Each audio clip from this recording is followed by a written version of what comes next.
সময় কম ছিল, তাই ছল ও কূটনীতি দ্বারা ওই পরীর ডানা কেটে একটি কবচ তৈরি করি। এই অলৌকিক গাছটা শুধু আমার, আর ওই 3 পাতাও শুধু আমার অধিকার।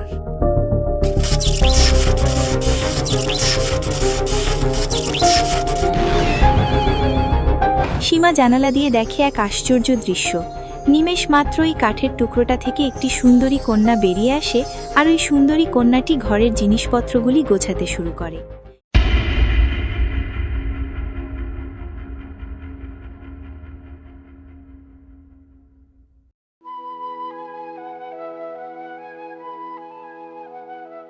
তোর মতো কুৎসিত মেয়ে এখানে কি করছে? আমি তোর তুলনায় কম সুন্দরী হতে পারি, কিন্তু আমি তোর মতো অহংকারী নয়। রাজকুমার যাকে স্ত্রী রূপের স্বীকার করবেন, তার মধ্যে সৌন্দর্যের সাথে সাথে কর্মে পারদর্শী ও মনের পবিত্রতাও দেখবেন। আর মনে হয় না তোর মধ্যে সৌন্দর্য ছাড়া আর কিছু আছে। ওটা তো দেখাই যাবে রাজকুমার কাকে স্ত্রী রূপে স্বীকার করেন। আর তুই তো সুযোগই পাবি না, কারণ আমি রাজমহলে প্রবেশ করতেই লাইন এখানেই সমাপ্ত হবে, আর রাজকুমার শুধু আমাকেই বিয়ে করবেন।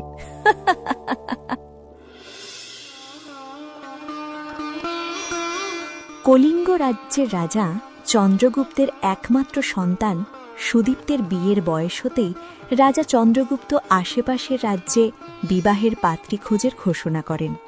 আর এই ঘোষণা শুনে আশেপাশের রাজ্যের মেয়েরা রাজমহলের সামনে লাইন লাগিয়েছে, সকাল থেকে সন্ধ্যা অবধি শুধুমাত্র যুবরাজ সুদীপ্তের অর্ধাঙ্গিনী হওয়ার জন্য। একের পর এক নারীর মুখমণ্ডল দৃষ্টিপাত করতে করতে যুবরাজ মাথা নাড়িয়ে নাড়িয়ে মলিন হয়ে পড়েন। অপরদিকে সূর্যের অস্ত যেতে কন্যাদের শাড়িটাও হীন হয়ে আসে।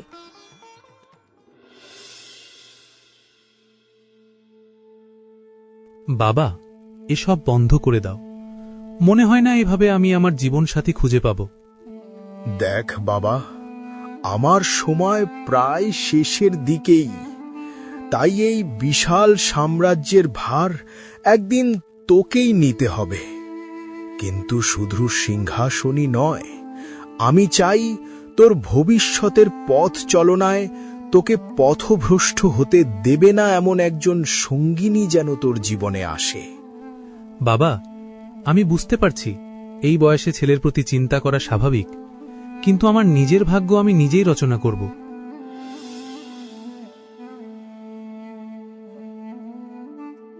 যুবরাজ, এই গভীর জঙ্গলে একা যাওয়া ঠিক নয়।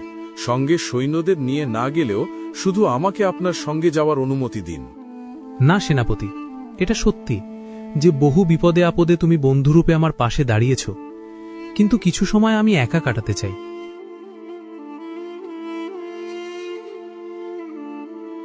সুদীপ্ত সেনাপতির একটাও কথা না শুনে উত্তর দিকে জঙ্গলে ঘোড়ায় চেপে যাত্রা শুরু করে।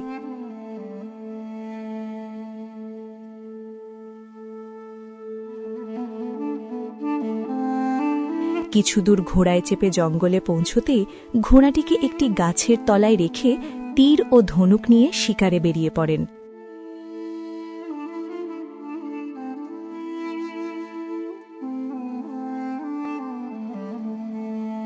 বহুক্ষণ ধরে এদিক ওদিক খোঁজার পর সামনে একটি খরগোশ নজরে পড়ে। একটু সময় নষ্ট না করে সুদীপ্ত খরগোশের দিকে বাণ ছুঁড়ে মারেন। যুবরাজের ছোড়া বাণটি খরগোশের শরীরে লাগায়, সাথে সাথে যুবরাজ পেছন থেকে একটি ছুরা বের করে আহত খরগোশের দিকে এগোতে শুরু করেন। দয়ালু যুবরাজ, আমায় ছেড়ে দাও। আমার মতো একটি তুচ্ছ প্রাণীকে শিকার করে আপনার কোনো লাভ নেই। এর বদলে আমি আপনাকে একটি গুরুত্বপূর্ণ তথ্য দিতে পারব। ঠিক আছে, তাহলে এই তথ্যের উপর নির্ভর করবে তোমার প্রাণের ভার। যদি তথ্যটি আমার উপকারিতা মনে হয়, তাহলে আমি তোমার জীবন দান করব। কিন্তু তুমি খরগোশ হয়ে কিভাবে মানুষের মতো কথা বলছো? কাহিনীটা সংক্ষেপে বর্ণনা করলে যেতে হবে 9 মাস আগে। 9 বছর আগে। আমি সারা জীবন খরগোশ ছিলাম না, ঠিক আমিও আপনার মতোই মানুষ ছিলাম। আমার একটা ছোট্ট পরিবার ছিল, আর এই জঙ্গলের গায়ে আমি ও আমার পরিবার একটি ছোট্ট কুটিরে বসবাস করতাম, আর আমাদের অর্থ উপার্জনের মূল উৎস ছিল এই জঙ্গল।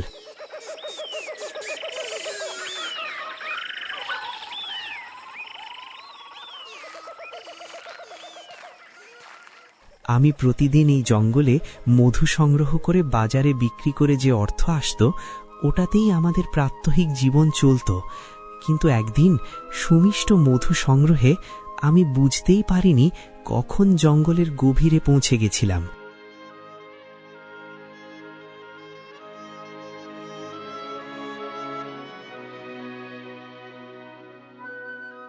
আরে, এটা কি ধরনের গাছ? এত বড় একটা গাছ, কিন্তু শুধুমাত্র 3টে পাতা। আমি কি স্বপ্ন দেখছি? না, আমার মনে আসছে শৈশবে বুড়িমার এক গল্পে এই ধরনের একটা গাছের উল্লেখ ছিল, আর এই গাছের পাতায় এক সুন্দরী কন্যার প্রাণ থাকে। দেখি ওটা সত্যি কিনা।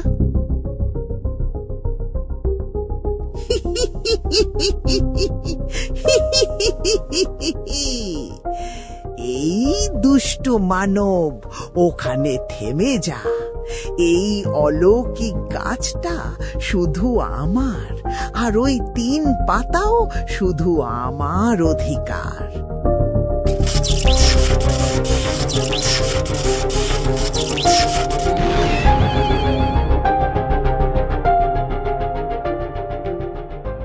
আর ওই শাকচুন্নি তার জাদু দিয়ে আমাকে খরগোশ বানিয়ে দেয়।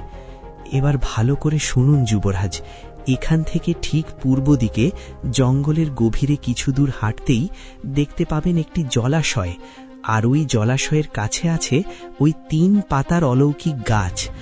আর ওই গাছের 3টি পাতার মধ্যে একটি পাতা ছেঁড়া মাত্রই ওই পাতাটি ঠিক একটি সুন্দরী কন্যায় রূপান্তরিত হবে।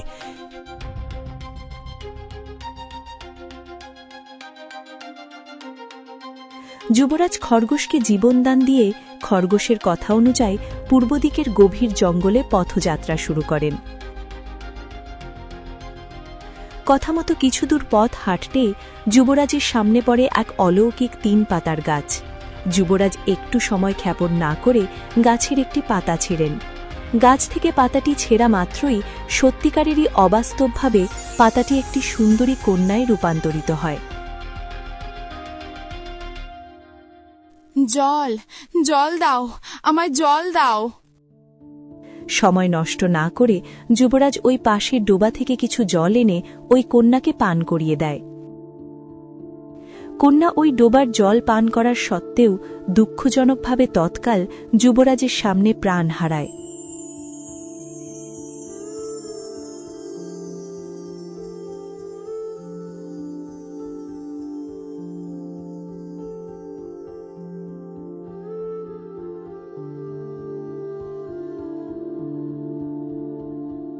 যুবরাজ দুঃখিত বিষণ্ণ মুখ নিয়ে ঘোড়ায় চেপে রাজ্যে ফেরেন।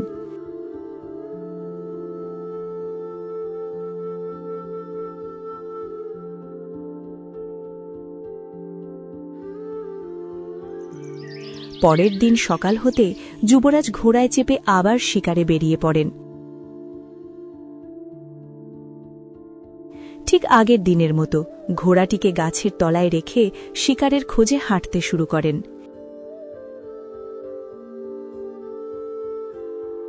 কিছুদূর পথ অতিক্রম করার পর যুবরাজের সামনে একটি হরিণ দেখতে পান। হরিণটিকে দেখা মাত্রই যুবরাজ তার 3টি ধনুক নিয়ে প্রস্তুত হয়ে যান। যুবরাজ তীরটি ছুঁড়তে যাবেন। হ্যাঁ বীর যুবরাজ, আমায় ছেড়ে দিন। আমি প্রাণ ভিক্ষার মিনতি করছি। যদি আপনি আমার প্রতি একটুও করুণা প্রকাশ করেন, তাহলে আমি আপনাকে এর উপহার স্বরূপ একটি গুরুত্বপূর্ণ তথ্য দিব। আচ্ছা, তুমিও তাহলে ওই শাকচুন্নির শিকার হয়েছ? হ্যাঁ, তুমি কি করে জানতে পারলে যে শাকচিন্নি আমার এই দশা করেছে? আমিও কাল শিকারে এসে একটি খরগোশকে পেয়েছিলাম। সেও ঠিক তোমারই মতো কথা বলছিল, আর সেই আমাকে এই শাকচুন্নির ব্যাপারে বলেছে। ওটা তো ঠিক আছে, কিন্তু তুমি আমার কথা কিভাবে বুঝতে পারছো?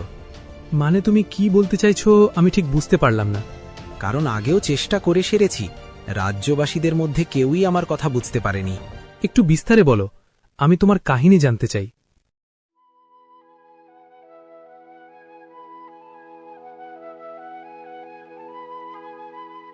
সংক্ষেপে বললে আর হিসাব করে দেখলে 7 মাস আগে আমিও আমার বন্ধু এই জঙ্গলে শালপাতার সংগ্রহে এসেছিলাম।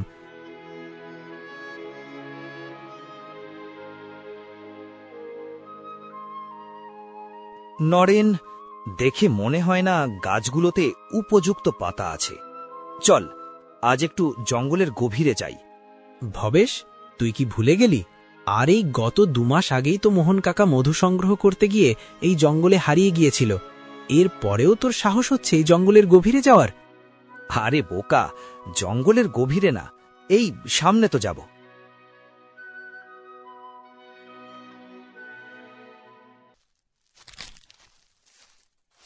এই তো দেখছি সামনের দুটো মানুষ, এদেরকে কিছু বলে দেখি।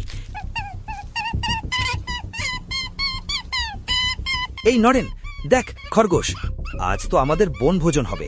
ধর ধর নরেন, ধর। মনে হচ্ছে এরা আমার কথা বুঝতে পারছে না, তবুও শেষ চেষ্টা করব। এদেরকে ওই গাছের কাছে নিয়ে গেলে হয়তো যদি দুজন মিলে শাকচুন্নিকে পাকড়াও করতে পারে, তাহলে হয়তো আমি বেঁচে যেতে পারি। দুজনে এইভাবে ওই খরগোশের পিছু করতে করতে ওই 3 পাতার অলৌকিক গাছের সামনে এসে পৌঁছায়। লোভী মানব, তোদের এত সাহস, আবার আমার অলৌকিক গাছের উপর নজর দিচ্ছিস? এর ভয়ানক শাস্তি পাবে।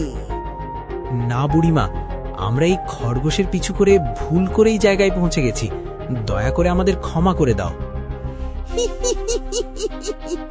শাকচুন্নি নরেনের একটুও কথা না শুনে কিছু মন্ত্র বিড়বিড় করে দুজনের দিকে কিছু আলোর রশ্মি ছুড়ে দেয়।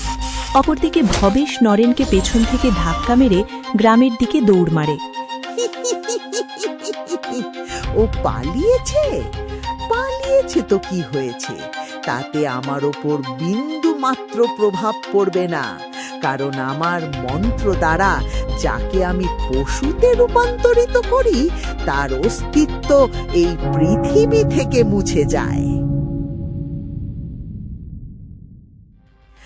নরেন নামে কেউই থাকবে না। মনে রাখবে, কেউ তার বন্ধু, মা, স্ত্রী সবার মস্তিষ্ক থেকে তার ছবি মুছে যাবে। আর এইভাবে নরেন ও মোহনের অস্তিত্ব সারা জীবনের মতো রাজ্যবাসীদের জীবন থেকে মুছে যায়।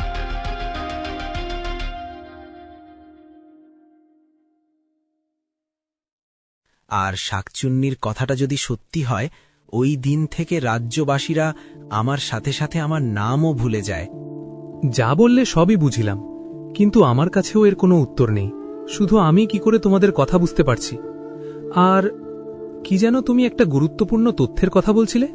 আচ্ছা, তবে শুনুন যুবরাজ, এখান থেকে পূর্ব দিকে পথ ধরে কিছু দূর হাঁটলে এর সামনে পড়লে হরিণ ও খরগোশের মতো যুবরাজকেও ঠিক একই রকম তথ্য দেয়। এই তথ্যটা আমি আগেও শুনেছি। এই তথ্য আমার কোনো কাজের নয়, কারণ তোমার মতো একটি খরগোশ এই একই তথ্য কাল আমাকে দিয়েছিল। কিন্তু ও তোমাকে সম্পূর্ণ তথ্য দেয়নি। পাতাটি কন্যাতে রূপান্তরিত হওয়ার পর ওই ডোবার জলের সঙ্গে তোমার রক্ত মিশিয়ে পান করালে ওই কন্যা বেঁচে যাবে।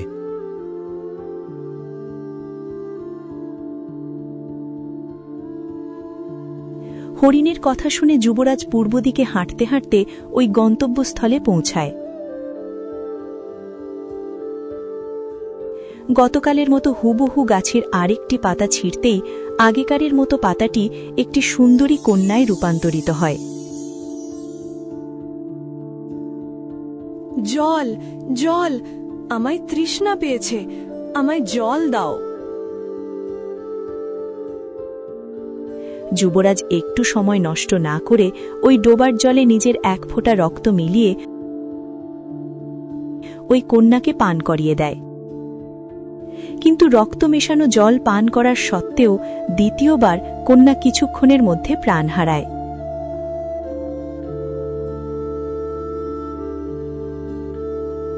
দ্বিতীয়বার ব্যর্থ হওয়ায় যুবরাজ তার দুঃখিত মন নিয়ে রাজ্যের প্রতি রওনা দেয়।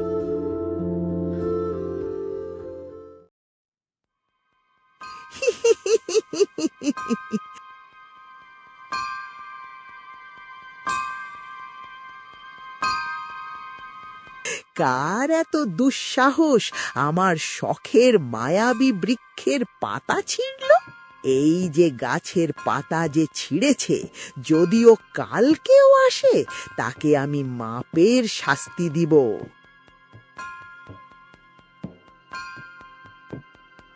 এই বলে শাকচুন্নি তার ঝাড়ুতে করে বাড়ি চলে যায়।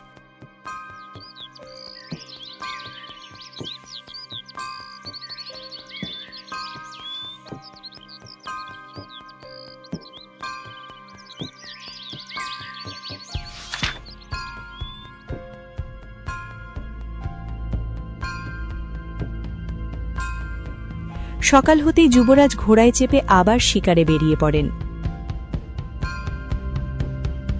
অপরদিকে শাকচুন্নি তার ঝাড়ুতে করে যুবরাজের আগে ওই মায়াবী বৃক্ষের আশেপাশের ঘাসগুলিতে ঘাপটি মেরে বসে পড়ে।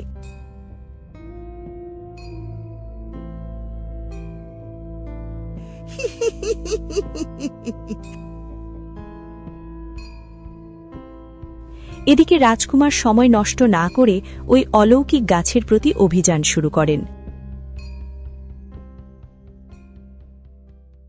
হরিণের তথ্যটাও তো ভুল ছিল। ওই কন্যাটাকে বাঁচাবই বা কিভাবে? আমার তো মাথায় কিছুই ঢুকছে না। যুবরাজ, যুবরাজ, কে কে আমায় ডাকছে? আমার সামনে আয়।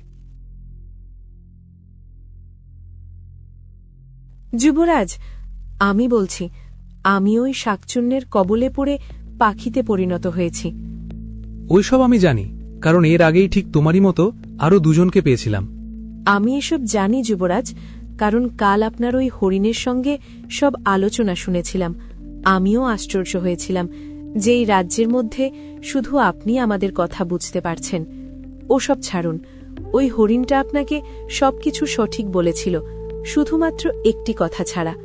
ওই গাছের পাতা কন্যাতে রূপান্তরিত হওয়ার পর এই ফুল ওই ডোবার জলের সঙ্গে গুলিয়ে কন্যাকে পান করালে তার জীবন বেঁচে যাবে। আমি কিভাবে বিশ্বাস করব যে তুমি মিথ্যা কথা বলছো না? আমার উপর চোখ বন্ধ করে বিশ্বাস করতে পারেন, কারণ শাকচুন্নির অভিশাপে আমি পাখিতে পরিণত হয়ে গিয়েছিলাম। যেহেতু আমি উড়তে পারি, তাই ওই শাকচুন্নির পিছু করে ওর বাসাতে পৌঁছই।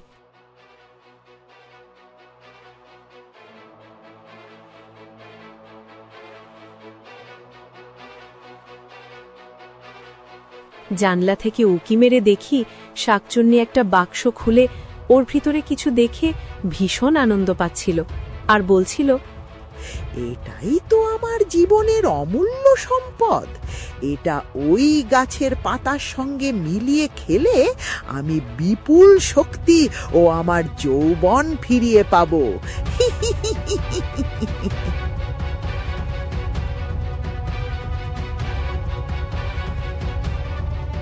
কিছু সময় পর শাকচুন্নি বাসা থেকে বেরিয়ে যেতে আমি কৌতূহলী হয়ে দেখি ওই বাক্সের মধ্যে একটি সোনালী রঙের ফুল, আর ওই ফুলটা আমি আপনাকে দিচ্ছি।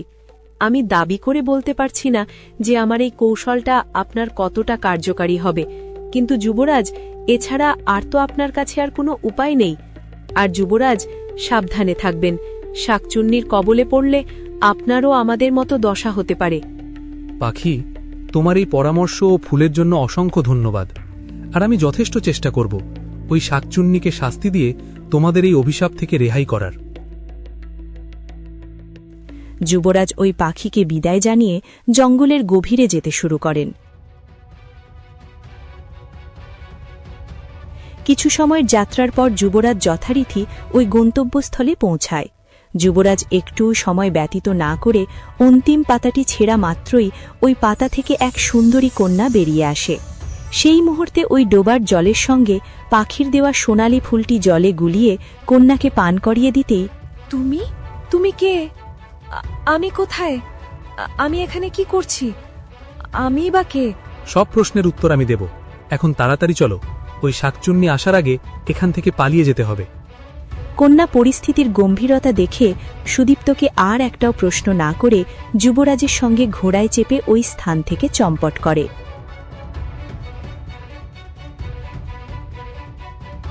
কিছুক্ষণ পর আশেপাশের ঝোপগুলি থেকে সরসর করে ওই শাকচুন্নি বেরিয়ে আসে। আচ্ছা, এই সব তাহলে যুবরাজের কাণ্ড। ছেলেটা দেখতে না দেখতেই কত বড় হয়ে গেল। যুবরাজের গলায় কবচ দেখে আমার অতীত মনে পড়ে গেল, আর সেই যে অপমান, যেটা আজও আমি ভুলতে পারিনি আর ভবিষ্যতেও ভুলব না। আজ তো ওই কবচটার জন্য বেঁচে গেল, কিন্তু সময় আসলে এর উপযুক্ত শাস্তি পাবে, কারণ আমার নজর তোদের ওপর সব সময় থাকবে। এখন তো বলো, তুমি কে? এছাড়া আমিই বা কে? সব বলছি। আমার নাম সুদীপ্ত, আর আমি হলাম এই রাজ্যের রাজপুত্র, আর তুমি হলে ওই অলৌকিক গাছের এক অংশ। আজ থেকে তোমার নাম হবে তরুলতা। যুবরাজ জঙ্গলে যা যা ঘটেছে সবকিছু তরুলতাকে বুঝিয়ে বললেন। তাদের এই কথোপকথনে দুপুর থেকে বিকেল হয়ে যায়। তরুলতা, আমি চাইছি তুমি আমার সঙ্গে আমার রাজপ্রাসাদে চলো। যুবরাজ, আমার এখনো তৃষ্ণা লাগছে। যেহেতু আমি একটা গাছের অংশ, তাই সম্পূর্ণ মানুষ হতে মনে হয় 7 দিন লাগবে। তাই আমি 7 দিন অবধি এই কুয়োর কাছে থাকব, আর তোমার ইচ্ছে হলে এই কুয়োর কাছে আমার সঙ্গে দেখা করতে আসবে।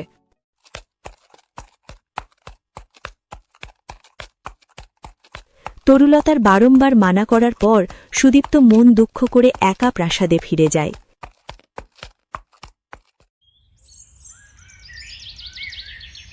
কিন্তু তার পরের দিন সকাল হতে না হতে যুবরাজ তরুলতার কাছে নতুন পোশাক, একটা ফুলের দস্তা আর কিছু খাবার নিয়ে ওই কুয়ার কাছে পৌঁছায়। সুদীপ্ত তরুলতার সঙ্গে কথা বলার ফাঁকে ফাঁকে কখন যে দুপুর গড়িয়ে সন্ধে নেমে এলো তারা নিজেরাও বুঝতে পারেনি।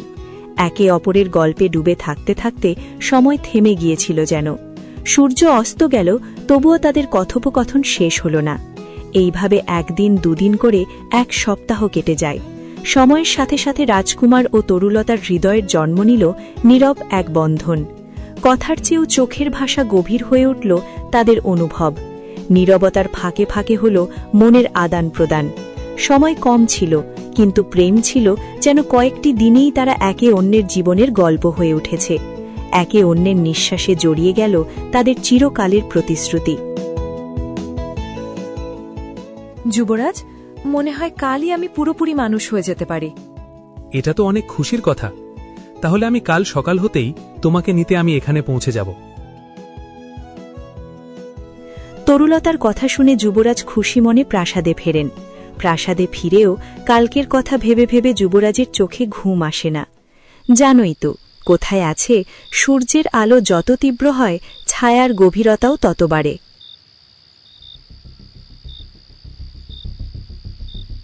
দেখছি কন্যা একা আছে, এই তো সেই সুযোগ। শিউলি, প্রস্তুত হয়ে যা।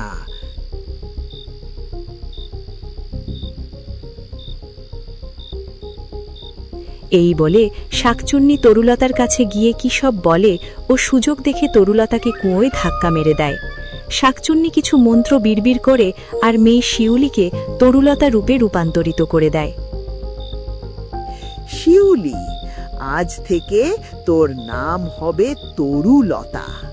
এখন থেকে তুই যুবরাজের অর্ধাঙ্গিনী রূপে জীবন যাপন করবি। আমি এই প্রাসাদের দেওয়াল এক আঘাতে ভাঙব না, ধীরে ধীরে ইটের পর ইট সরাবো, যাতে সাপও মরবে অথচ লাঠিও ভাঙবে না। আমার এই বিষ ধীরে ধীরে রাজপ্রাসাদের শিরায় শিরায় ছড়িয়ে দেবে, ভেতর থেকে পুরো রাজপ্রাসাদকে ফাঁপা করে দেবে।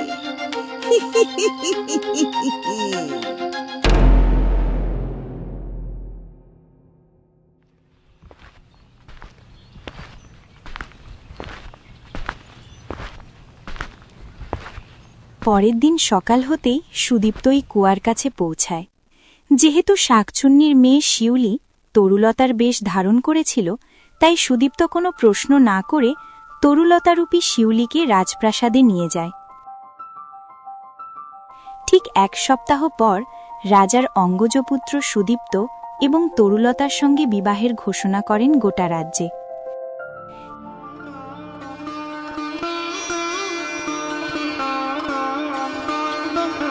কিছুদিন পর ধুমধাম করে তরুলতারূপী শিউলির সঙ্গে সুদীপ্তর বিবাহ সম্পন্ন হয়। কিন্তু কি জানি, বিয়ের পরও এক অদ্ভুত টান সুদীপ্তর মনকে অস্থির করে রাখত। অজানা এক আকর্ষণে সে দিনের বেশিরভাগ সময় রাজপ্রাসাদের তুলনায় ওই কুয়ার কাছে কাটাত। কেন সে বারবার সেখানে ছুটে যায় তার উত্তর সে নিজেও জানত না।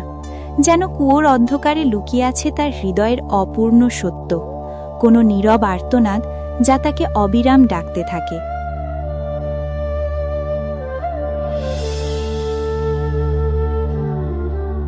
সুদীপ্ত, এই ভোর সকালে কোথায় যাচ্ছ?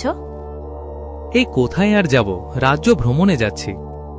আমরা নববিবাহিত, এই কিছুদিনই তো হলো আমাদের বিয়ে হয়েছে। ওপর থেকে তুমি বেশিরভাগ সময় প্রাসাদের বাইরে কাটাচ্ছ, কি সবকিছু ঠিক আছে তো? আরে হ্যাঁ, সবকিছু ঠিক আছে। এই বলে সুদীপ্ত তরুলতাকে স্পষ্ট উত্তর না দিয়ে ওই জায়গা থেকে প্রস্থান করেন।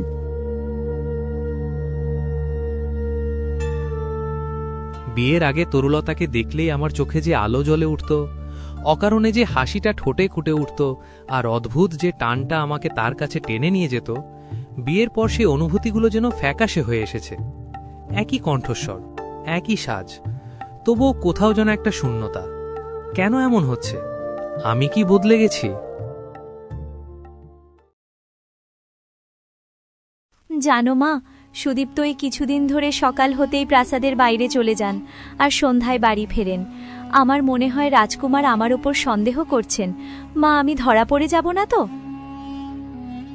না না, এত সহজে আমার জাদু ব্যর্থ হতে পারে না। তুই ওসব নিয়ে মাথা ঘামাস না, আমি দেখছি রাজকুমারের মাথায় কি চলছে। এই বলে শাকচুন্নি একটি কাকের রূপ ধারণ করে ও ওখান থেকে উড়ে যায়।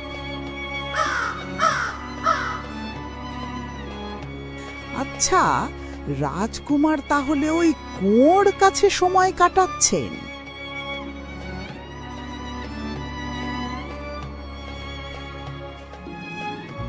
সূর্য ডুবার সাথে সাথে রাজকুমার প্রাসাদে ফিরে যান, আর শাকচুন্নি ওই কুয়োতে গিয়ে দেখে একটি সোনালী রঙের মাছ। তাহলে তরুলতার দেহ পণ্ড হয়ে গেলেও কিন্তু জেদি আত্মাটা বেঁচে রইল। তুমি চিন্তা করো না তরুলতা, তুমি তোমার প্রেমের হাতেই মৃত্যুবরণ করবে।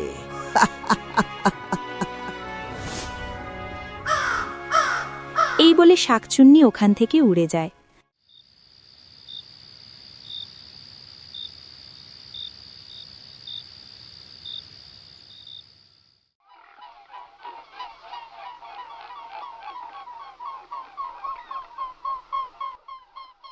পরের দিন সকাল হতেই ঠিক আগের মতোই যুবরাজ প্রাসাদ থেকে বেরিয়ে যেতেই শাকচুন্নি তার মেয়ের কাছে দেখা করতে আসে।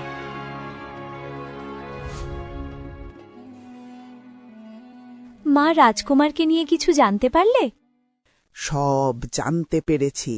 তরুলতাকে যে কুয়োতে ধাক্কা মেরেছিলাম, ওই কুয়োর কাছেই রাজকুমার সময় কাটান। কিন্তু কেন মা? তরুলতা তো মারা গেছে, তারপরও রাজকুমার সুদীপ্ত কেন ওইখানে সময় কাটাচ্ছেন? কারণটা হলো ওই তরুলতাকে কুয়োতে ধাক্কা মেরেছিলাম ঠিকই, কিন্তু ও মাছের রূপান্তরিত হয়েছে। তাহলে এখন কি করা যায় মা? রাজকুমার প্রাসাদে ফিরতেই তুই রাজকুমারকে বলবি ওই কুয়োতে একটি সোনালী রঙের মাছ আছে, আর তুই সেই মাছটিকে খেতে চাস। আচ্ছা ঠিক আছে, চললাম, রাজকুমারের ফেরার সময় হয়ে গেল। এই বলে শাকচুন্নি আবার কাকে রূপান্তরিত হয়ে প্রাসাদ থেকে উড়ে চলে যায়। কিছু সময় পর রাজকুমার প্রাসাদে ফিরতেই তরুলতা ওই শাকচুন্নির কথা মতো রাজকুমারকে ওই মাছটির বিষয়ে বলে। জানো সুদীপ্ত, আমি যখন ওই কুয়োর কাছে ছিলাম তখন আমি ওই কুয়োতে একটি সোনালী রঙের মাছ দেখেছিলাম, আর ওই মাছটা আমি খেতে চাই। তুমি কি আমাকে সোনালী রঙের মাছটি এনে দিতে পারবে? নিশ্চয়ই, আমি কালই গিয়ে এনে দেব। পরের দিন যুবরাজ তার এক সৈন্যকে ওই সোনালী মাছটি নিয়ে আনার আদেশ দেন। যুবরাজের আদেশ অনুযায়ী ওই সৈন্যটি সোনালী মাছটিকে ধরে আনে, কিন্তু রাস্তায় মাছটিকে নিয়ে আসার সময় মাছের গা থেকে একটি আঁশ মাটিতে পড়ে যায়। তরুলতারূপী শিল্লি মাছটিকে পাওয়ার সঙ্গে সঙ্গেই মাছটিকে কেটে ফেলে ও তৎক্ষণাৎ মাছটিকে ভেজে খেয়ে নেয়।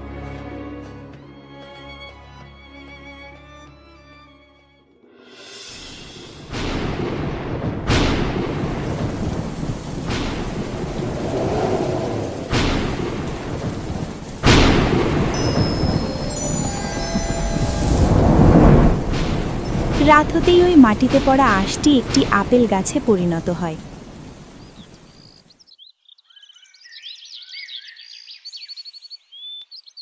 পরের দিন সকাল হতেই যুবরাজ রাজ্য ভ্রমণে বেরিয়ে পড়েন।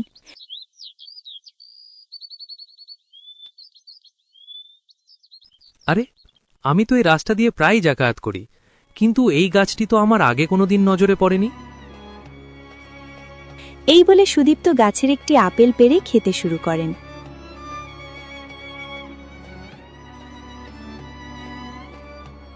বাহ, চমৎকার! কি সুস্বাদু আপেলটা! এর আগে আমি আপেল খেয়েছি, কিন্তু এর মতো এত সুস্বাদু আপেল আমি কোনোদিনও খাইনি। সত্যি বলতে এই আপেলটি খাওয়ার পরে কুয়ার কাছে তরুলতার সঙ্গে কাটানো দিনগুলোর কথা মনে পড়ে গেল। ওই দিন থেকেই সুদীপ্ত কুয়ার পরিবর্তে ওই আপেল গাছের তলায় সকাল থেকে সন্ধ্যা পর্যন্ত সময় কাটাতে থাকেন।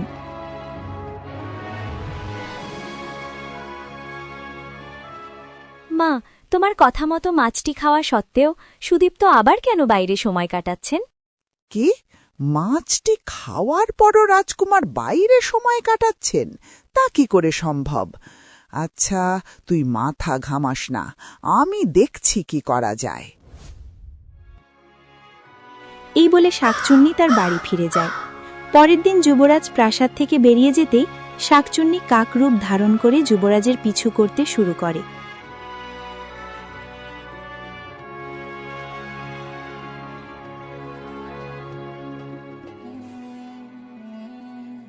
আরে এ কে? আমি তো এই রাজ্যে কোনা কোনা জানি, কিন্তু এই জায়গায় এই আপেল গাছটি কোথা থেকে এলো?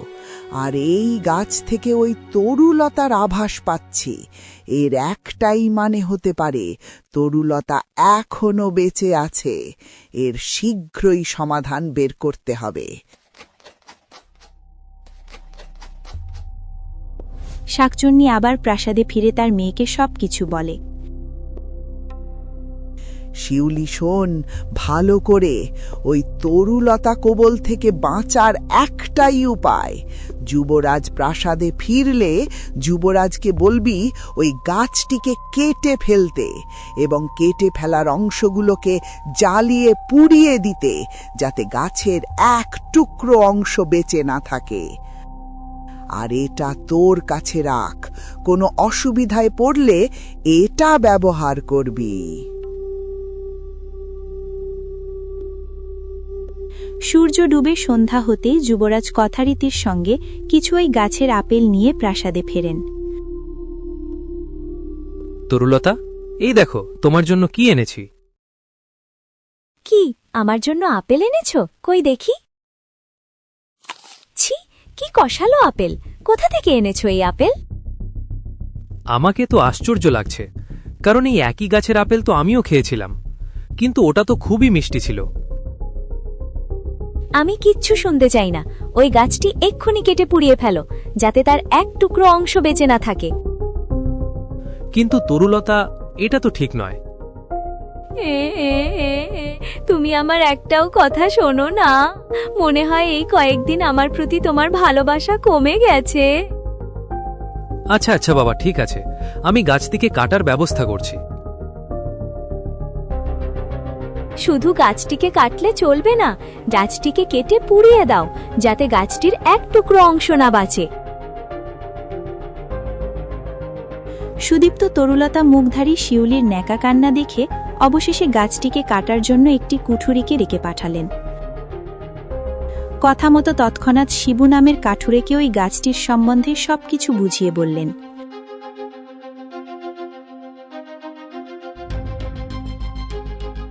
যুবরাজের আদেশ অনুযায়ী শিবু তার কাজে লেগে পড়ে।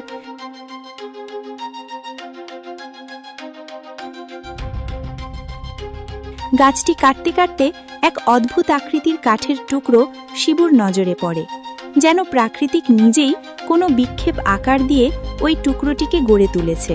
তাই কৌতূহলবশত শিবু সবার অগোচরে সেই টুকরোটিকে আলাদা করে নিজের কাছে রেখে দেয়।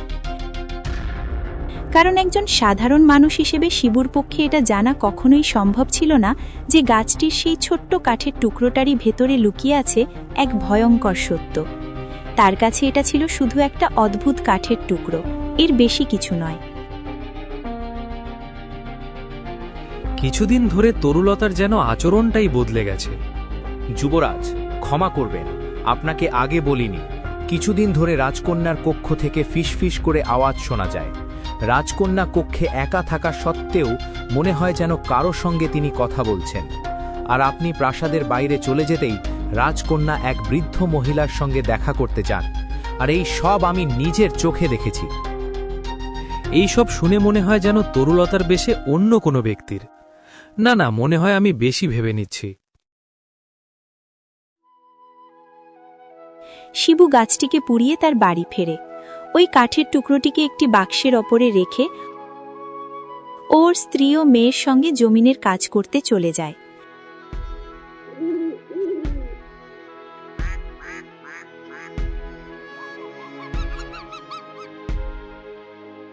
সন্ধ্যা হতেই শিবু তার পরিবার নিয়ে জমিনের কাজ শেষ করে বাড়ি ফেরে।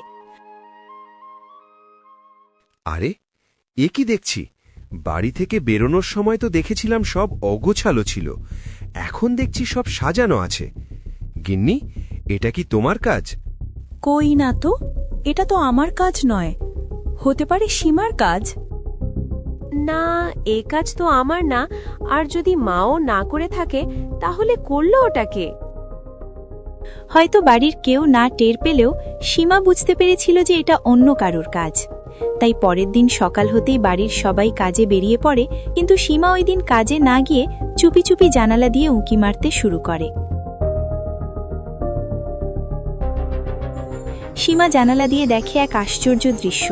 নিমেষ মাত্রই কাঠের টুকরোটা থেকে একটি সুন্দরী কন্যা বেরিয়ে আসে, আর ওই সুন্দরী কন্যাটি ঘরের জিনিসপত্রগুলি গোছাতে শুরু করে। এদিকে সীমা চুপি চুপি এই কাঠের টুকরোটি পুড়িয়ে দেয়।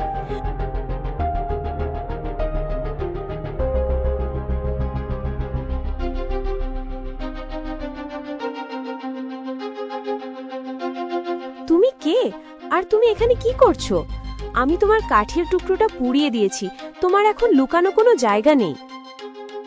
না না, আমি কিছু জানি না, আমার কিছু মনে পড়ছে না। আচ্ছা আচ্ছা, ঠিক আছে, তুমি অস্থির হয়েও না। আমি জানি না তুমি কোথা থেকে এসেছো বা তুমি কে। যদি তোমার থাকার কোনো আশ্রয় নেই তাহলে তুমি আমাদের বাড়িতে থাকতে পারো। আচ্ছা, তোমার নাম কি? জানি না, আমার কিচ্ছু মনে নেই। তরুলতার দেহ নষ্ট হয়ে যাওয়ার পর সে তার স্মৃতি হারিয়ে ফেলে। যুবরাজের সঙ্গে কাটানো মুহূর্তগুলো সব মুছে যায় তরুলতার মস্তিষ্ক থেকে। এরপর তরুলতা সীমার বড় দিদি হিসেবে ওদের বাড়িতে থাকতে শুরু করে। তরুলতার সৌন্দর্য কর্মে পারদর্শী দেখে শিবুও তার চাষ করে তার বাড়িতে থাকা নিয়ে কোনো আপত্তি ছিল না। সপ্তাহের পর সপ্তাহ কেটে যায়। তরুলতা বাড়ির কাজের সাথে সাথে কাপড় বুনতে শুরু করে। তরুলতার বানানো কাপড়গুলি এতই নিখুঁত ও বিচিত্র নকশার সৌন্দর্য দেখে শিবু চাষির সাথে সাথে বাজারে কাপড় বিক্রি করতে শুরু করে। কিছুদিন যেতে না যেতেই শিবুর বিক্রি করা তরুলতার বানানো কাপড়গুলোর বিচিত্র নকশার সৌন্দর্য চারিদিকে ছড়িয়ে পড়ে।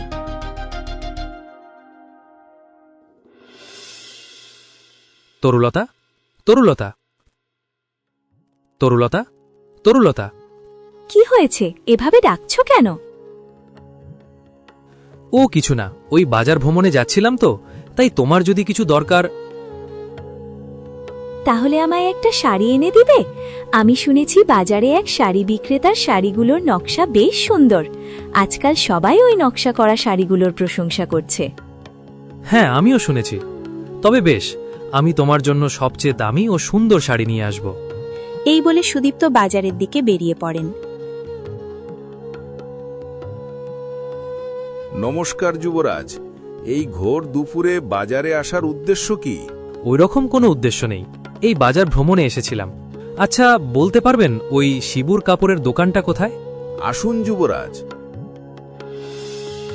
যুবরাজ ওই লোকের সাথে সাথে শিবুর কাপড়ের দোকানের সামনে এসে দাঁড়ান।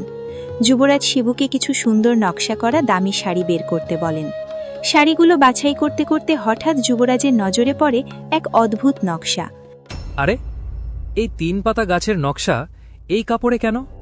কারণ এর সম্বন্ধে তো আমি ছাড়া আর কেউ জানে না, আর যারা জানতো ওরা পশুতে রূপান্তরিত হয়েছে। ওই 3 পাতা নকশা দেখে যুবরাজের মনে অচেনা এক ভাবনার জিজ্ঞাসা জাগে। ফলে কৌতূহলী হয়ে শিবুকে জিজ্ঞাসা করেন, আচ্ছা মশাই, এই কাপড়ের নকশাগুলো কে বানিয়েছে? যুবরাজ, আমাদের বড় মেয়ে। আচ্ছা শিবু, দেখছি কাপড়ের নকশাগুলো বেশ সুন্দর, তাই আমি তোমার বড় মেয়ের সঙ্গে সাক্ষাৎ করতে চাই। অবশ্যই যুবরাজ, এ তো আমার সৌভাগ্য। শিবু ঝটপট করে ওর কাপড়ের দোকান গুটিয়ে যুবরাজকে সঙ্গে নিয়ে বাড়ির পথে রওনা দিল।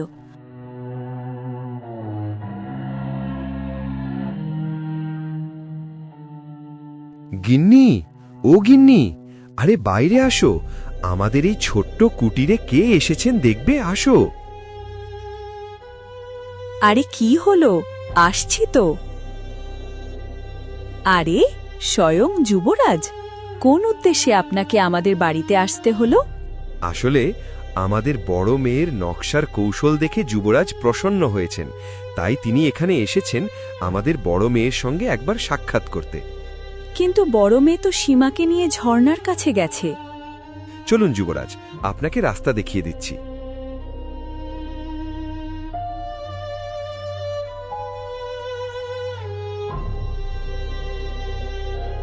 বাবা, আজ এত তাড়াতাড়ি বাজার থেকে ফিরে এলে? আরে মা, আসলে যুবরাজ তোর সঙ্গে সাক্ষাৎ করতে চান। ওই মুহূর্তে তরুলতাকে সামনে দেখে যুবরাজ যেন স্থির হয়ে গেলেন। যুবরাজের চোখ বিস্ময়ে বড় হয়ে উঠল। নিঃশ্বাস পর্যন্ত যেন থেমে গেল মুহূর্তের জন্য, কারণ তার সামনে দাঁড়িয়ে থাকা মেয়েটি আর কেউ নয়, হুবহু তরুলতা। একই মুখ, একই চোখ, একই সেই সোনা কণ্ঠ, যেন অতীত হঠাৎ জীবন্ত হয়ে তার সামনে ফিরে এসেছে।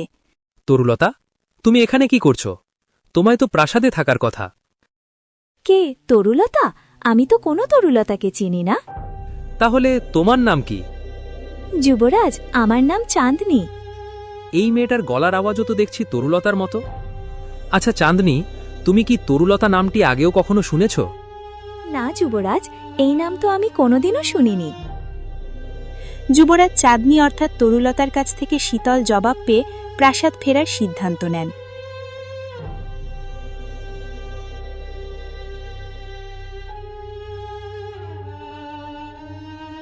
বাড়ি ফেরার পথেও গভীর চিন্তায় ডুবেছিলেন সুদীপ্ত। বারবার তার চোখের সামনে ভেসে উঠছিল চাঁদনির সেই চেনা মুখ। সে কিছুতেই বুঝতে পারছিল না একই মুখের রহস্যের পিছনে ঠিক কোন সত্য লুকিয়ে আছে। ওই চিন্তায় ভাবনায় মগ্ন হয়ে যুবরাজ রাজ্য ফেরার পথে হাঁটতে থাকেন। আরে বাবা রে, মরে গেলাম রে। যুবরাজ, আমায় ক্ষমা করে দিন। আরে, আপনাকে লাগলো নাকি? ক্ষমা করবেন যুবরাজ, এই বয়সের সঙ্গে চোখের দৃষ্টিও হীন হয়ে এসেছে। না না, আপনাকে ক্ষমা চাইবার কোনো দরকার নেই, এতে আমারই ভুল আছে। আমি অন্যমনস্ক হয়ে হাঁটছিলাম। ওই মুহূর্তে যুবরাজ বুঝতেও পারেননি কখন নিজের বহুমূল্য কবচটি মাটিতে পড়ে গিয়েছিল। বাবা, আমাদের যুবরাজের নাম কি? দিদি, তুই জানিস না যুবরাজের ভালো নাম সুদীপ্ত? সুদীপ্ত, সুদীপ্ত, সুদীপ্ত।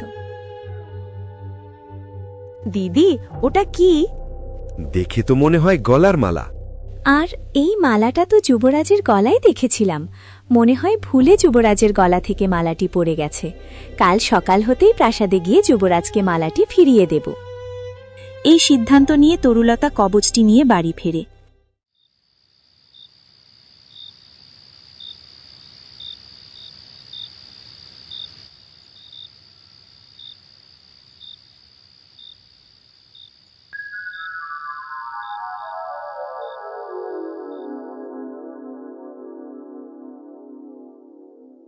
এসব আমি কি দেখছি?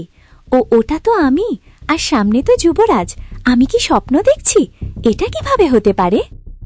এটা কোনো স্বপ্ন নয় তরুলতা, এসব যা দেখছ সব সত্যি। বুঝিয়ে বললে এসব তোমার অতীত। কে বলছে আমার নাম তরুলতা? না, আমার নাম তো চাঁদনি। না, তোমারই আসল নাম তরুলতা, আর সংক্ষেপে বললে তুমি কোনো মানুষ নও। তুমি ওই 3 পাতা গাছের এক অংশ, আর তোমার আসল দেহ নষ্ট হয়ে যাবার পর তুমি তোমার স্মৃতি হারিয়ে ফেলেছ। তাহলে তুমি কে? আমি এই কবজের আত্মা। এখন ভালো করে শোনো।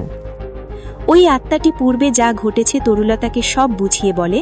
ওই আত্মাটা কিছু মন্ত্র করে তরুলতার মাথায় স্পর্শ করা মাত্রই আমার সব মনে পড়ে গেছে। আমায় এক্ষুনি প্রাসাদে যেতে হবে।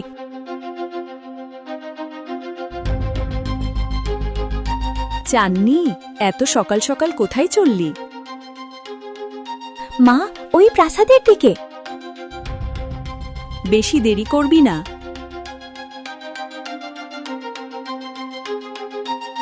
তরুলতা একটুও সময় ক্ষেপণ না করে সঙ্গে ওই কবচ নিয়ে রাজপ্রাসাদের দিকে দৌড় মারে। এদিকে প্রাসাদের সৈন্যরাও রাজকন্যাকে সামনে দেখে কোনো প্রতিক্রিয়া না করে যেতে দেয়।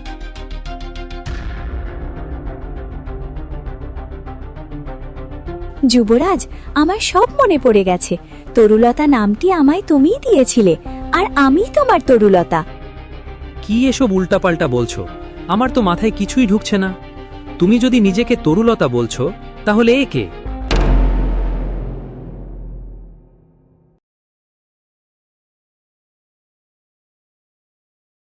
যুবরাজ, আপনি আমার উপর বিশ্বাস করুন, আমি আপনার আসল তরুলতা। না যুবরাজ, আমি আপনার আসল তরুলতা। এটা কিভাবে হতে পারে? একই চেহারার 2 ব্যক্তি, এ কি করে সম্ভব? না যুবরাজ, ও মিথ্যা কথা বলছে। হতে পারে আপনার সম্পত্তির লোভে পড়ে ও এভাবে ঢং করছে। আর ওপর থেকে আপনি আমার সঙ্গে বিয়ে করেছেন, তাই আমিই আপনার তরুলতা। যুবরাজ, এতে সন্দেহের কিছু নেই। সৈন্য, এই বহুরূপীকে পাকড়াও করো। শিউলির এই বলা মাত্রই কিছু সৈন্য ছুটে আসে তরুলতাকে ধরতে। থেমে যাও, এ তো তাড়াহুড়ো করলে চলবে না। আমাকে ভেবেচিন্তে পদক্ষেপ নিতে হবে। ভেবে দেখলে তরুলতার ওপর এই কিছুদিন ধরে আমার সন্দেহ হচ্ছিল, কারণ আগের তুলনায় বিয়ের পর তরুলতার পুরো স্বভাবটাই বদলে গেছে। সৈন্য, এক্ষুনি মন্ত্রীকে এখানে ডেকে নিয়ে আনো। যুবরাজের আদেশে সৈন্যরা একটুও সময় ক্ষেপণ না করে মন্ত্রীকে ডেকে নিয়ে আসেন। যুবরাজ মন্ত্রীকে সব বুঝিয়ে বলেন। এসব শুনে মন্ত্রী কিছুক্ষণ চিন্তা করে যুবরাজকে বলে, যুবরাজ, এই সমস্যার খুবই সহজ উপায় আছে। আপনি দুজনকে এমন এক প্রশ্ন করুন যেটার উত্তর আপনি ও তরুলতা ছাড়া আর কেউ জানে না। খুব সুন্দর উপায় দিয়েছ মন্ত্রী। তাহলে তোমরা বলো, তরুলতাকে পাতা থেকে পুরোপুরি মানুষে পরিণত হতে কতদিন সময় লেগেছিল? 7 দিন। কি, এরা তো দুজনই সঠিক উত্তর দিল। যুবরাজ মনে হয় বহুরূপী রাজকুমারীর জন্মপত্রিকা গৃহপাঠ করে এসেছে। দেখে তো ওটাই মনে হচ্ছে। যুবরাজ, এবার তাহলে আরো জটিল প্রশ্ন করুন। কি যে প্রশ্ন করব জানো মন্ত্রী, সেই দিনগুলোর কথা আজও ভুলতে পারিনি। তরুলতার সাথে কাটানো প্রতিটি মুহূর্ত যেন এখনো চোখের সামনে ভেসে আসে। একদিন তো আমি তার জন্য গাঁদা ফুলের একটা দস্তা নিয়ে গিয়েছিলাম। এখনো মনে আছে, ও ফুলের দস্তা দেখে লজ্জায় হেসে ফেলেছিল আর বলেছিল ওর নাকি গাঁদা ফুল অনেক পছন্দ। হ্যাঁ যুবরাজ, আমার আজও মনে আছে। কি সুন্দর ছিল এই গাঁদা ফুলগুলো। কই না তো, আমার তো এমন কোনো ঘটনা মনে পড়ছে না। আর আমার তো পছন্দের ফুল শিউলি। মনে পড়বেই বা কিভাবে, কারণ তুমি তো নকল তরুলতা। মন্ত্রী বহুরূপী ধরা পড়ে গেছে। সৈন্য, এ বহুরূপী দিয়ে পাকড়াও করো। যুবরাজের আদেশ শোনা মাত্রই সৈন্যরা চারিদিক থেকে শিউলিকে ঘিরে ফেলে। যুবরাজ, আপনি কোথাও ভুল করছেন। আমি আপনার আসল তরুলতা। না, তুমিই নকল, কারণ তরুলতার পছন্দের ফুল গাঁদা নয়, শিউলি ফুল। আর আমি তার কাছে কোনোদিনও গাঁদা ফুলের দস্তা নিয়ে যাইনি। ফুল নিয়ে যেতাম ঠিকই, কিন্তু ফুলের দস্তায় শুধু গাঁদা ফুল নয়, বিভিন্ন রকমের ফুল থাকত, গোলাপ, টিউলিপ, জেসমিন, শিউলি, আরও অনেক প্রকারের। যা দেখছি আমার আসল রূপ সবার সামনে চলে এসেছে। এখন একটাই উপায়, মায়ের দেওয়া ওই জাদুই গোলক। শিউলি একটুও সময় নষ্ট না করে ডাইনির দেওয়া জাদুই গোলকটি মাটিতে ছুঁড়ে মারে। গোলকটি মাটিতে স্পর্শ করার সাথে সাথে সবুজ রঙের কিছু জাদুই আলো চারিদিকে ছড়িয়ে পড়ে। যুবরাজ শিউলির পরিস্থিতি বুঝে ওঠার আগেই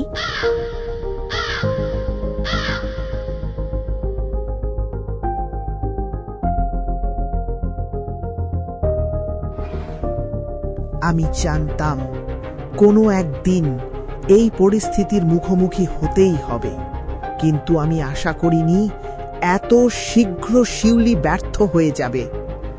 তরুলতাকে কতবার মারার চেষ্টা করলাম, একবার নয়, দুবার নয়, 3 বার মারার পরও ছায়ার মতো যুবরাজের পেছন ছাড়ল না।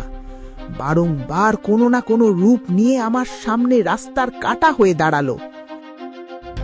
ডাইনির কথা শেষ হতে না হতেই সৈন্যরা শিউলিকে ছেড়ে ডাইনিকে ধরতে তার দিকে দৌড় মারে। ডাইনিও তার দিকে সৈন্যদের ছুটে আসতে দেখে কিছু মন্ত্র করে জাদুর রশ্মি ছুঁড়ে দেয়। ছায়ার মধ্যে লুকিয়ে দাও আমার জাদু, যাকে স্পর্শ করবে তাকে অদৃশ্য করে দাও। ডাইনির জাদু সৈন্যদের শরীরে স্পর্শ করার সাথে সাথেই যুবরাজের চোখের সামনে সৈন্যরা কোথাও যেন অদৃশ্য হয়ে যায়। যুবরাজ, এবার তোমার পালা। এদের মতো তোমাকেও এইভাবে অদৃশ্য করে দেব। ছায়ার মধ্যে লুকিয়ে দাও আমার জাদু, যাকে স্পর্শ করবে তাকে অদৃশ্য করে দাও। এই বলে ডাইনি যুবরাজের দিকে মন্ত্র করে জাদুই রশ্মি ছুঁড়ে মারে, কিন্তু জাদুই রশ্মিটি যুবরাজের কাছে পৌঁছানোর আগেই অদ্ভুতভাবে অদৃশ্য হয়ে যায়, যেন কোনো অদেখা শক্তি যুবরাজকে রক্ষা করছে। হ্যাঁ, এ কি করে সম্ভব? ডাইনির ভয়ানক জাদু থেকে আমি কিভাবে বেঁচে গেলাম? যুবরাজ, মনে হয় ডাইনির ভয়ানক জাদু থেকে এই কবচটাই আমাদের রক্ষা করছে। নিন যুবরাজ, আপনার গলায় এই কবচটা পরে নিন, আর এই ডাইনিকে পরাজয় করুন। সাহস তো মন্দ নয়, আমারই দেওয়া কবচ নিয়ে আমাকেই পরাজিত করবে? কি সব উল্টাপাল্টা বলছো? এই কবচটি আমাকে আমার মা দিয়েছিলেন। তুমি এখনো বাচ্চা আছো যুবরাজ। চলো, তোমায় আমার অতীতের একটা কাহিনী শোনাই। প্রায় 47 বছর আগে আমার এই রকম অবস্থার বিপরীতে রাজা চন্দ্রগুপ্তের অভ্যন্তরে জাদুকরীর পদে নিযুক্ত ছিলাম, অর্থাৎ তোমার বাবার অধীনে কাজ করতাম। আমার সৎ ব্যবহার, কর্মে পারদর্শী ও রাজার প্রতি বিশ্বস্ততা দেখে রাজপ্রাসাদের কিছু সদস্যদের চোখে সহ্য হতো না।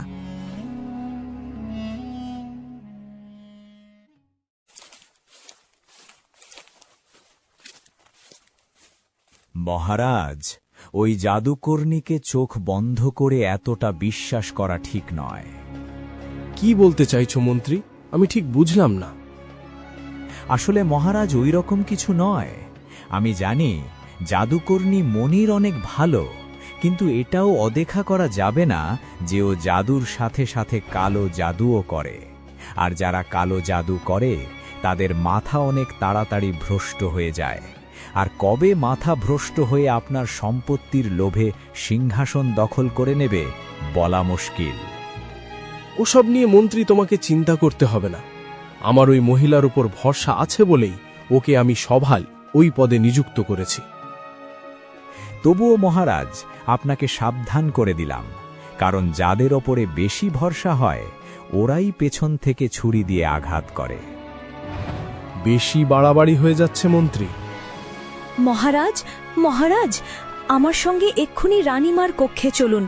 রানীমা ভীষণ কষ্টে আছেন। মনে হয় রানীমা আপনার সন্তানকে জন্ম দিতে চলেছেন।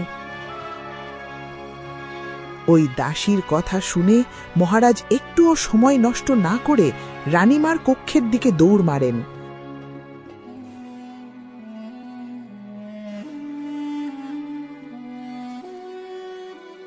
মহারাজ, রানীমার অবস্থা খুবই খারাপ।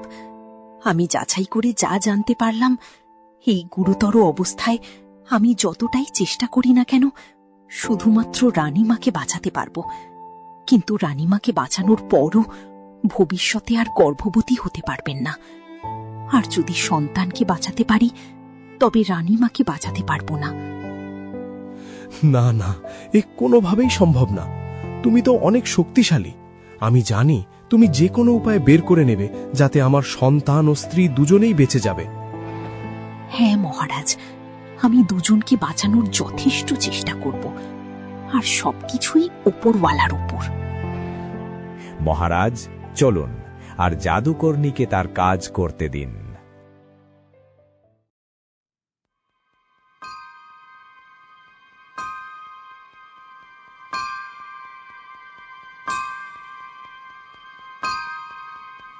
আমি রানীমা ও ওনার সন্তানকে বাঁচানোর তাগিদে বহু পরীক্ষা নিরীক্ষা করে জানতে পারলাম জঙ্গলের দক্ষিণে একটি শক্তিশালী পরী আছে।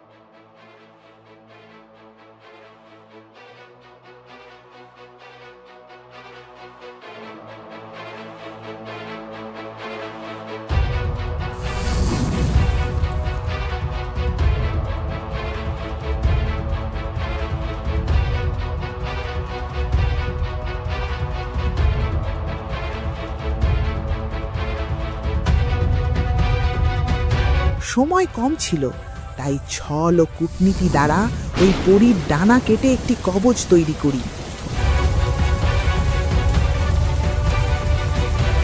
আর ওই কবচের মধ্যে পরীকে বন্দি করে দিই।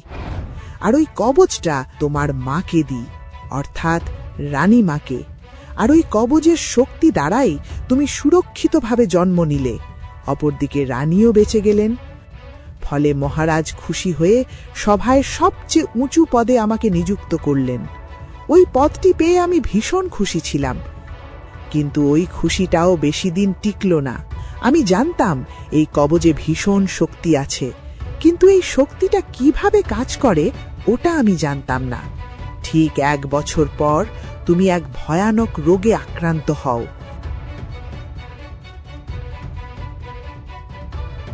দেশ বিদেশ থেকে বহু চিকিৎসক এই রোগের হাল বের করার চেষ্টা করেন, কিন্তু সবাই ব্যর্থ হন। অপরদিকে আমিও অসহায় ছিলাম, কি করতে হবে কিছু বুঝতে পারছিলাম না। রানীমা সিদ্ধান্ত নেন, যেহেতু ওই কবচটা রানীমার সঙ্গীন সময় সাথ দিয়েছিল, হতে পারে এই কবচ দ্বারা ওনার ছেলেও বেঁচে যেতে পারে। তাই রানীমা তোমাকে এই কবচটি দেন, যেটা তুমি এখন গলায় পড়ে আছো। না আমি জানতাম না, রানীমাও জানতেন না যে এই কবচটি কিভাবে কাজ করে। তুমি ওই কবচের দ্বারা রোগ থেকে সারিয়ে উঠলে ঠিকই, কিন্তু ভুক্ত হলো রানীমাকে।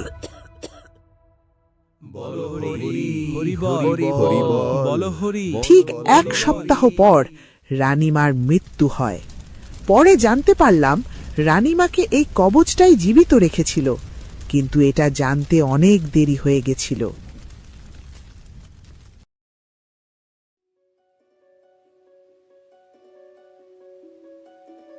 মন্ত্রী তার আগে সভার সদস্যদের সঙ্গে মিলে আমার প্রতি কূটনীতি করে মহারাজকে দাবি করে নাকি আমি রানীমাকে মেরেছি। মন্ত্রীর দল ভারী হওয়ায় মহারাজ মন্ত্রীর কথা মেনে নেন। আমার বহু বছরের মহারাজের প্রতি অনুগত্য 1 মুহূর্তের মধ্যে ভেঙে চূর্ণ বিচূর্ণ হয়ে যায়। আমার বারংবার মানা করা সত্ত্বেও মহারাজ আমাকে শাস্তি দেন, ওর রাজ্য থেকে বেদখল করে দেন। তাই আমি বহু বছর পর এসেছি রাজার কাছে প্রতিশোধ নিতে। এই বলে ডাইনি যুবরাজের দিকে আবার কিছু মন্ত্র করে জাদুর রশি ছুঁড়ে মারে। ছায়ার মধ্যে লুকিয়ে দাও আমার জাদু, যাকে স্পর্শ করবে তাকে অদৃশ্য করে দাও। ঠিক আগের মতোই রশ্মিটা যুবরাজের কাছে পৌঁছানোর আগেই পুনরায় অদৃশ্য হয়ে যায়। এবারও একই অবস্থা। আমি জানি ওই কবজে অনেক শক্তি আছে, কিন্তু এটা জানি না ওই শক্তিটা আমার শক্তির তুলনায় কম না বেশি। এছাড়া এটাও জানি না ওই কবজটা কিভাবে কাজ করে। আমাকে সাবধানে পা ফেলতে হবে। ডাইনির অতীত শুনে যা বোঝা গেল, এই কবজে অগাধ শক্তি আছে, কিন্তু এই শক্তি কিভাবে ব্যবহার করব ওটা তো আমি জানি না। এছাড়া দেখে যা মনে হচ্ছে, ডাইনির ভয়ানক শক্তির সঙ্গে লড়াই করে জেতা মুশকিল আছে, কারণ আমার 2 সৈন্য ওই ডাইনির মন্ত্রের কবলে পড়ে আমার চোখের সামনে কোথাও যেন অদৃশ্য হয়ে গেছে। ওরা বেঁচে আছে কিনা তাও জানি না। আর আমিও তরুলতা বেঁচে আছি শুধু এই কবজের জন্যে, কিন্তু কতক্ষণ বাঁচতে পারবো তারও কোনো ঠিকানা নেই। তাই ডাইনিকে অন্যমনস্ক করে যেভাবে হোক প্রাসাদের সৈন্যদের এখানে নিয়ে আসতে হবে। মন্ত্রী, ভালো করে শোনো, আমি ডাইনিকে অন্যমনস্ক করার চেষ্টা করছি। তুমি ওই সুযোগ বুঝে সেনাপতি ও কিছু সৈন্যদেরকে শীঘ্র এখানে নিয়ে আসবে। যুবরাজ, কি সব ফিসফিস করছেন? যতই চেষ্টা করো, আমাকে পরাজয় করা এতটা সহজ ব্যাপার নয়। আমি বুঝতে পারছি তোমার কষ্ট। অতীতে তোমার সঙ্গে অনেক অন্যায় ঘটেছে, কিন্তু তোমার সঙ্গে এই অন্যায় তো মন্ত্রী করেছিলেন। এছাড়া উনি তো মারা গেছেন। আমি তো ওই সময় শিশু ছিলাম, তাই আমি তোমার শত্রু না। আমি মানছি এতে আমার বাবারও কিছু দোষ আছে, তাই ওনার বদলে আমি ক্ষমা চাইছি। শুধু ক্ষমা নয়, আগের মতোই তোমার মেয়েকে আমার সভায় জাদুকরের পদে নিয়োগ করে দিব। এছাড়া তুমি যা চাইবে আমি তাই দেব। যুবরাজ যে সময় তার কথা দিয়ে ডাইনিকে অন্যমনস্ক করছিল, ওই সময়ে সুযোগ দেখে মন্ত্রী সোজা দৌড় মারে সেনাপতির কাছে। সময় কম থাকায় সংক্ষেপে সেনাপতিকে বুঝিয়ে কিছু সৈন্যদের সঙ্গে নিয়ে দৌড় মারে যুবরাজের দিকে। অপরদিকে যুবরাজের পরিকল্পনা যতই সঠিক হোক না কেন, মন্ত্রীর লুকিয়ে লুকিয়ে পালিয়ে যাওয়ার ডাইনি নজরে পড়ে গেছিল, আর ওটা দেখে ডাইনি বুঝতে পেরে গেছিল নিশ্চয়ই মন্ত্রী সৈন্যদের ডাকতে গেছে। যুবরাজ, তুমি কি আমাকে মূর্খ ভেবেছ? আমাকে কথার জালে ফাঁসাবে আর মন্ত্রীকে দিয়ে সৈন্য ডাকতে পাঠিয়েছ? তুমি যদি চলবে ডালে ডালে, আমি চলব পাতায় পাতায়। ছায়ার মধ্যে লুকিয়ে দাও আমার জাদু, যাকে স্পর্শ করবে তাকে অদৃশ্য করে দাও।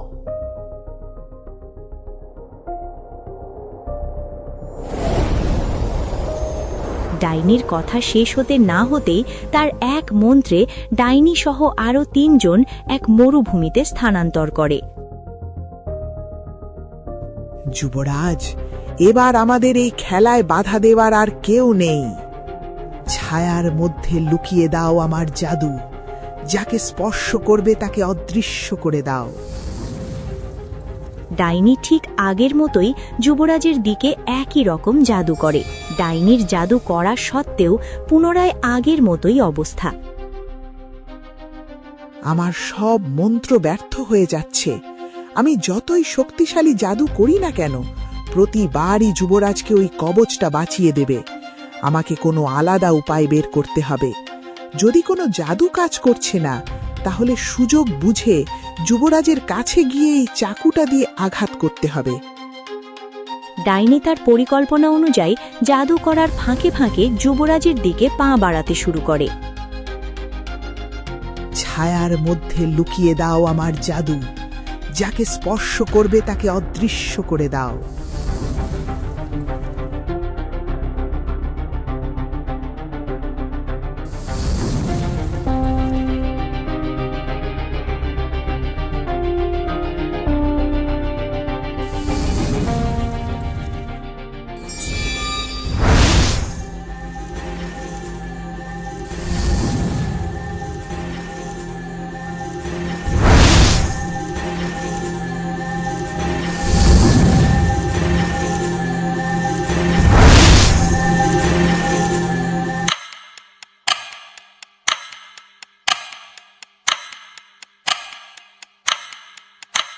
তুমি কে আর আমি কোথায়?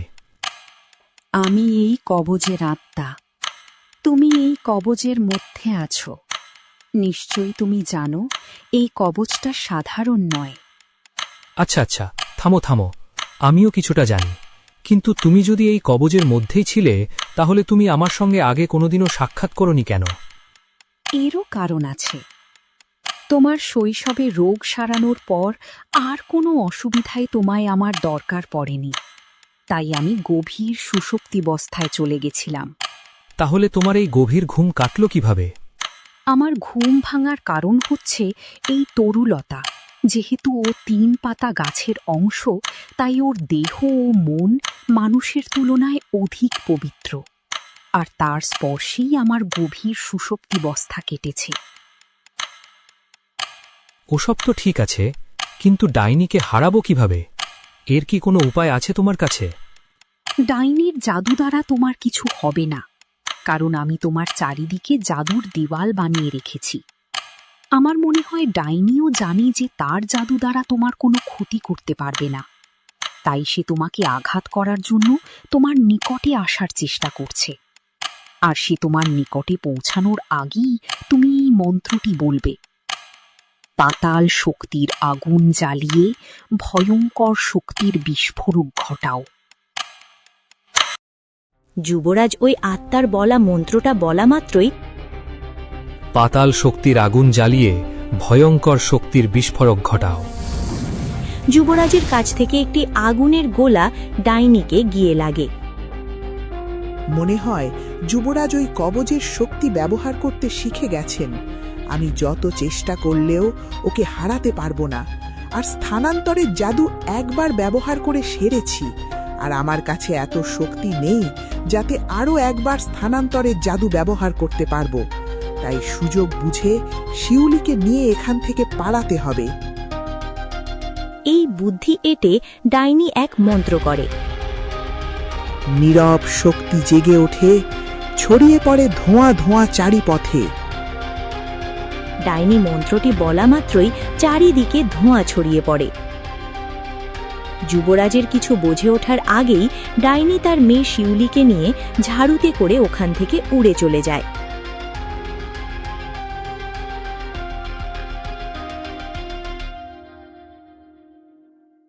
কয়েক মাস পর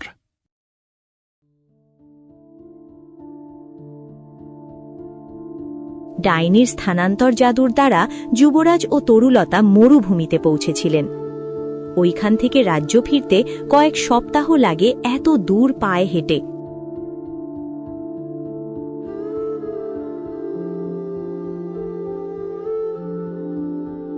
রাজ্য ফেরার পরও যুবরাজ ও তরুলতা দুজনেই অসুস্থ হয়ে পড়েন।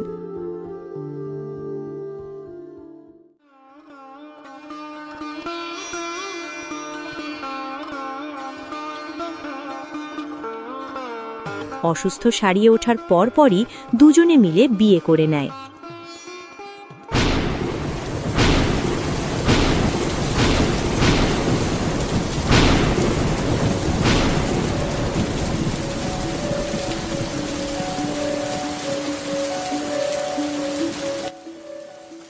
দেখি দেখি, ছেলে হয়েছে।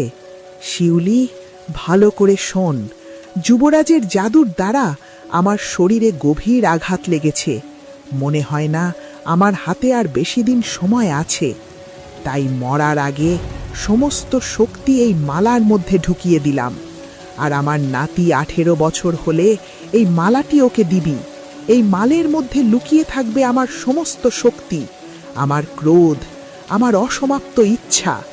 যখন সে 18তে পা দিবে, তখন এই শক্তি তাকে পথ দেখাবে।